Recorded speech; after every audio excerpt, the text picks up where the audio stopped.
देखिए, लो बीपी की हम चर्चा कर रहे हैं। लो बीपी की एक वजह खून की कमी भी है। खास तौर पर महिलाएं जो एनेमिक होती हैं और बीपी लो की परेशानी भी ज़्यादातर महिलाओं में होती है।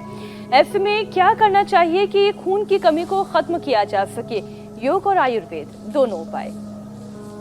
हाँ, ये लो बीपी की तरह खून कम होने पर भी चक्कर आते हैं। एक तो लो बीपी में चक्कर आते हैं, सिर घूमता है, कमजोरी बहुत लगती है, कई बार हाथ पैर ऐसे ठंडे से पड़ जाते हैं, और कई बार पता लगा बीपी तो नॉर्मल है लेकिन हीमोग्लोबिन 3 तक आ जाता है। मैंने 3 से 5 तक जिनका हीमोग्लोबिन था 2 सप्ताह में उनका 10 से ऊपर कर दिया, जिनका 7 हीमोग्लोबिन था उनका 14 कर दिया।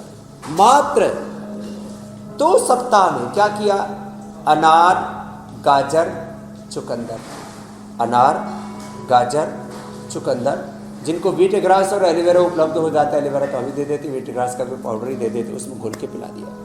और खजूर, मुनक्का, अंजीर, ये रात को भिगो के सुबह खिला देते हैं। और कपालभाति कराते हैं। कपालभाति हो सके तो मंडूकासन के साथ और पवन मुक्तासन के साथ करा देते हैं।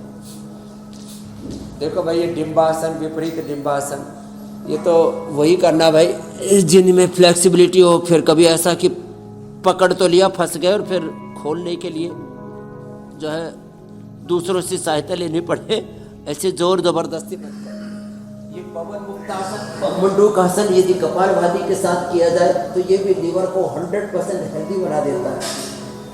हीमोग्लोबिन अच्छा तभी होगा जब लीवर किडनी दोनों के फंक्शन अच्छे होंगे, और हीमोग्लोबिन बनता है फिर हमारे हड्डियों के जॉइंट्स पर। तो लीवर किडनी का अच्छा होना तो उसकी बेसिक रिक्वायरमेंट है। फिर ये जो मैंने हीमोग्लोबिन बढ़ाने वाला जूस बताया, वैसे तो हम आयरन कॉम्प्लेक्स भी देते हैं, आयरन भस्म देते हैं, लोहासन भी देते हैं आयुर्वेद के अंदर। पवन मुक्तासन, उत्तान पादासन, सेतुबंध, ये सब अभ्यास कराते कपालभाति के साथ।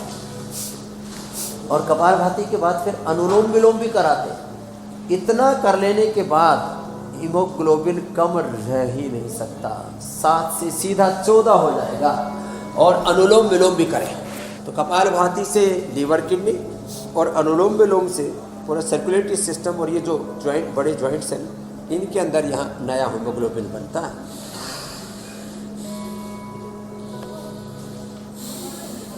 हीमोग्लोबिन बढ़ जाएगा तो किसी को खून नहीं चढ़ाना पड़ेगा, बल्कि आप रक्त दान करेंगे, किसी का रक्त पान नहीं करेंगे। मतलब किसी को दूसरे का खून नहीं चढ़ाना पड़ेगा, ऐसे मुंह से तो नहीं खून पिया जाता। अच्छा स्वामी जी, लो बीपी वालों को हमेशा ये शिकायत रहती है कि आप लोग हम पर कार्यक्रम ही नहीं करते हैं।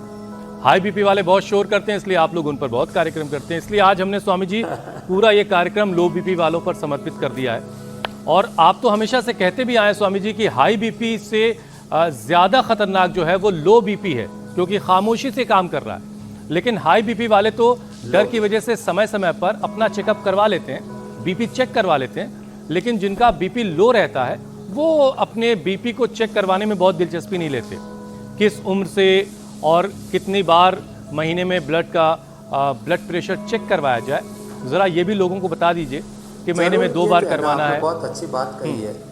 जब 3 चीज़ें हो, जब अचानक हाथ पैर ठंडे से पड़ जाए और ऐसे थकान सी, फटीग अंग्रेजी में बोलते हैं, महसूस होने लगे, खास करके पिंडलियाँ बहुत दुखती हैं। कई बार विटामिन B12 की कमी से सुन्नपना और ये सब आ जाता है, वो एक अलग बात है। लेकिन ज़्यादातर हाथ पैर सुन्न से हो रहे हैं, खास करके पिंडलियाँ दुखती हैं, कमज़ोरी से लग रही है, चक्कर से आ रहे हैं, हाथ पैर ठंडे से पड़ जाते हैं, और कई बार हिम्मत नहीं होती उठने की।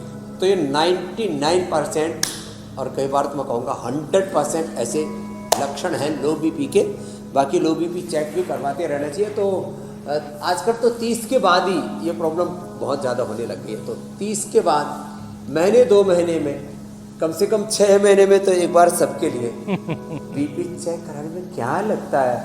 अपने घर में बीपी का इंस्ट्रूमेंट मंगा के रख लो, आजकल तो घरों में रख ही लेते हैं। ये तो किसी भी दिल्ली वालों के लिए तो मोहल्ला क्लिनिक वाले फ्री में चेक करते हैं।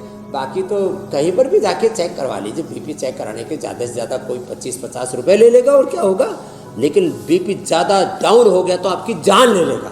इसलिए अपने बीच बीच में टेस्ट अवश्य कराने चाहिए, ये हेल्थ के लिए ज़रूरी है। स्वामी जी, बीपी का लो होना शरीर की कमजोरी की निशानी तो है ही, बॉडी को अंदरूनी तौर पर मजबूत बनाए रखा जा सके, ना बीपी हाई होने की समस्या है ना लो होने की समस्या है। तो इसलिए बॉडी की अंदरूनी मजबूती के लिए हमें क्या क्या करना चाहिए? क्योंकि लोग कई बार ऊपर से तो डील डॉल में बहुत मजबूत दिखाई देते हैं, लेकिन अंदर से बिल्कुल खोखले होते हैं। अंदरूनी मजबूती के लिए एक तो डेली 45 मिनट 7:56 से लेकर पूरी 9 बजे तक हम इंडिया टीवी पर योग कराते हैं। जो कठिन योग न कर पाए, सहज योग, और जिनको एडवांस योग करना है तो एडवांस योग भी देखो हमारी बेटियां कर लो उष्ट्रासन कर रही है, पूर्ण उष्ट्रासन कर रही है, और इनको तो देख करके ही ऐसा लगता है कि सारे ब्रह्मांड की शक्ति इनके ही पिंड में भरी हुई है।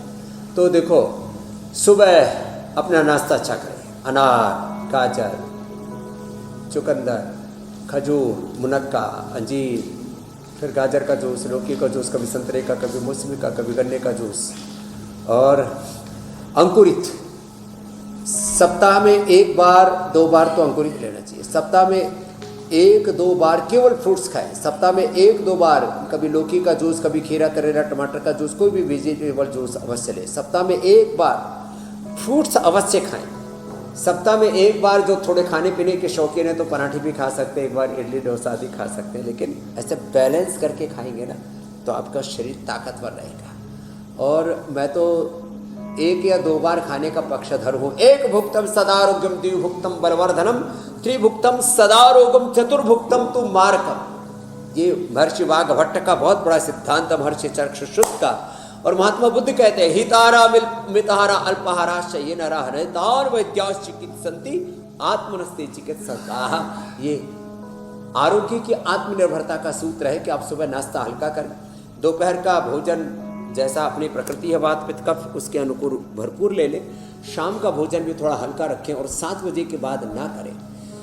और भोजन में अलग अलग प्रकार की दालें, अलग अलग प्रकार की शाक सब्जियां, अलग अलग प्रकार के अनाज, केवल गेहूं चावल के ऊपर सोटा ना घुमाएं।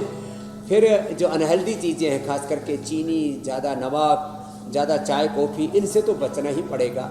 और ये बर्गर, पिज़्ज़ा, तमाम तरह का जंक फूड, फास्ट फूड, जिसको पहले उल्टा सीधा बोलते थे, तो मैंने कहा उल्टा पुल्टा, ये उल्टा पुल्टा जो ज़्यादा खाते हैं ना, ये हमारी इम्यूनिटी को ध्वस्त करता है, कुपोषण शरीर में लाता है, गलत आदत की गिरफ्त में हम जाते हैं। माने ये जो आहार के स्तर पर भी जो हम बार बार